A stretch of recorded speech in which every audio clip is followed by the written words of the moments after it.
Hey, let me check in with Anthony Trollope, his autobiography. Here, don't have the autofocus on, so yes, an autobiography, Anthony Trollope, and then let's press that. Got autofocus, so now that will stay resolutely out of focus, but I will stay in focus.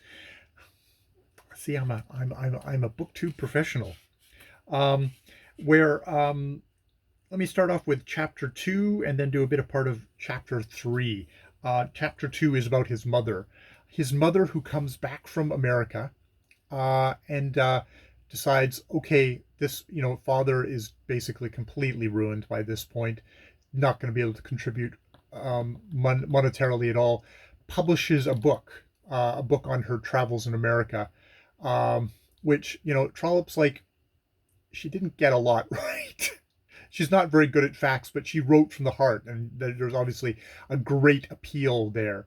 The book was a success. And then she wrote many books after that. She said, like, but with the American books, it was probably the first one was the best. Um, but she moves the family into what will become the farm that gets called Orley Farm, which is from one of his novels, and um, which I've read, Orley Farm. But what happens is they start family members. The father has just got failing health. He is just dying, and she ends up nursing him, uh, and then a brother comes down with what's turns out to be consumption, and a sister also comes down with what turns out to be consumption. And Trollope kind of freely confesses, I was a young guy. I was useless. I was just another hanger on in this family. I think eventually at this point he does get out of school, which he hates. But he's not really particularly of use. This all fell on his mother, who had only had one way of supporting things, and that was to write books, write novels. And so she would get up at 4 a.m. and just write until everyone else started getting up, and get a good 5, 6, whatever hours in, and then go and nurse everybody. So it's like she was cranking out novels, and indeed she starts this at 50, and I think by the end of her career, Trollope says she's written about like 114 books. It's like she was as much of a machine, maybe more so of a machine than her son. And that he says, like, these novels that she wrote while she was nursing her dying husband, her dying son, and I think dying sister, were some of the best of her career.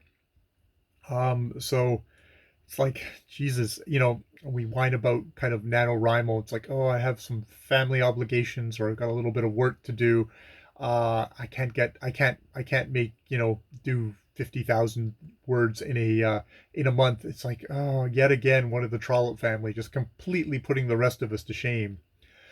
Just cranking out books.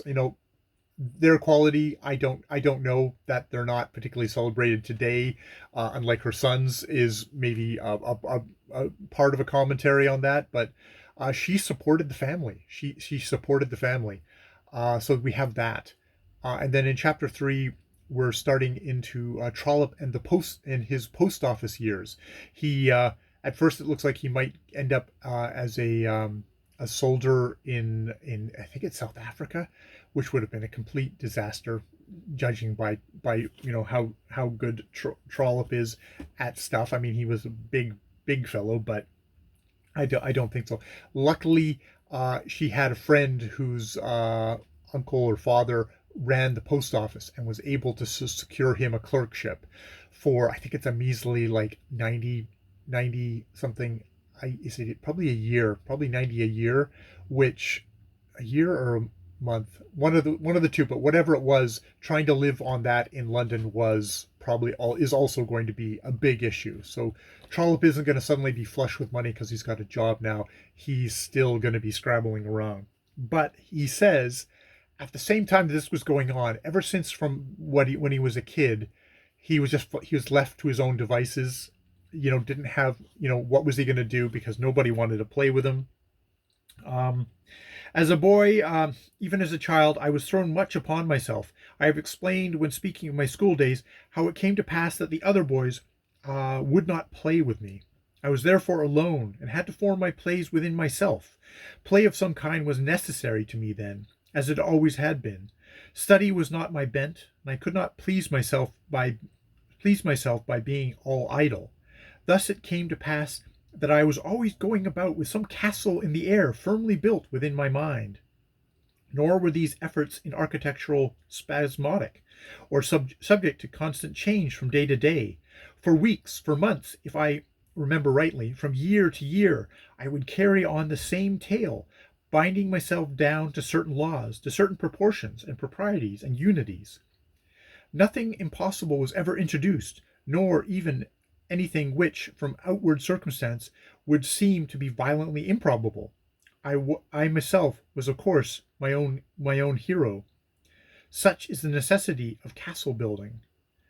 And he goes on to say, like, I was never a king or a duke, but it's like, but I was a clever person and beautiful young women. I was a clever, very clever person, and beautiful young women used to be fond of me. This is in his stories, and I strove to be kind of heart and open of hand and noble in thought, despising mean things, and altogether I was very much better fellow than I have ever succeeded in being since.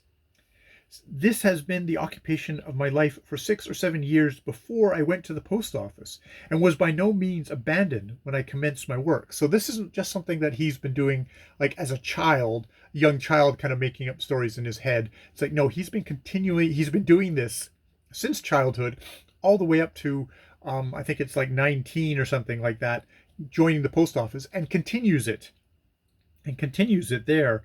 Um, yeah, so it's interesting. That's very much the embryo of the novelist, right there with Anthony Trollope. Even as he's going into the post office, there's a side adventure that's happening here, which is in his own mind, of creating these castles in the air, and coming up with stories and holding them in his head, which um, seems quite amazing to me as someone who basically builds things on paper. And if I wander away from that, I can kind of puzzle over stuff, but I have to go back to the paper.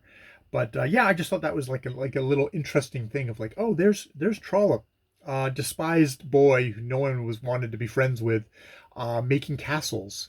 But also, interestingly enough, he's not making fantastical castles. He's got certain rules. This is natural. This is like realist novel building in his head. It was there from the beginning of, like, uh, um, of what kind of stories he was going to tell later on, which is very much what he does. Is realist stories. Um, that whole thing about being kind of heart and open of hand and noble in thought. You do get into kind of like his attitude towards his characters in his novels. And yeah. So it's an interesting glimpse into his mind there, which is what you would hope to get in an autobiography. So yeah, that is chapters 2 and part of chapter 3 of Anthony Trollope, his My Mother, and then Post Office. The Post Office, which I think is it going to be a big swack? Because I think we're skipping to when he actually starts writing, because he is primarily, this you can tell that this is a book that is about his, he wants to get to the writing. He wants to get to his contributions to literature, not so much as he wants to um, not so much as he wants to get into super personal, private matters. He's sharing with us his writer's life. So an autobiography or a writer's life.